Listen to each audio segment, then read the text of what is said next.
Yes, lot of challenges are there, but again, these are resolvable. Lot of potential is here. I think my excellencies who have been in Pakistan for many years, they are witness Pakistani peoples are a good people, a good quality human resource. Either it is a faculty member or they are the student. So when they are going, for example, Excellency Ambassador from Germany, the good contribution of our Pakistani scholars have made wherever they have gone. Either it was UK or US or Central Asian states or Europe, whatever the task that has been assigned, they have completed.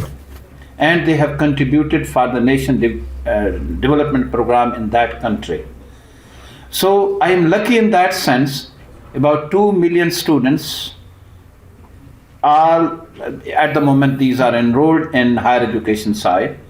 So that is the good asset, valuable asset for our country. And my first point is that at the national level, when we compare our enrollment with the internationally, like our neighbors, we are far behind. So my task is immediately how we are going to increase the gross enrollment ratio at the national level. Again, the quality is the first priority of my Higher Education Commission.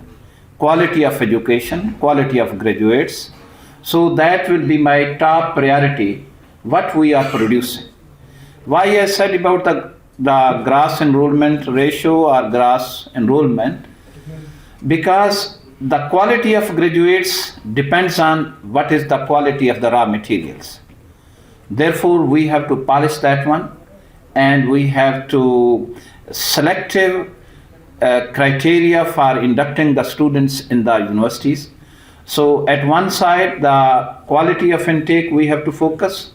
We have to see what our colleges are teaching, what curriculum they are teaching. So when I say the quality of education, it includes the quality of the faculty, the curriculum what we are teaching, the infrastructure. That is about at the institutional level. We are mutually recognizing the degree, the curriculum at the international level. So 22 developed countries, including Europe, including US, Canada, Australia, New Zealand, and so on, you name it. Therefore, it took me about 10 years to get this accord completed. Initially, we were the provisional member, and then finally in 2017, we got the full membership.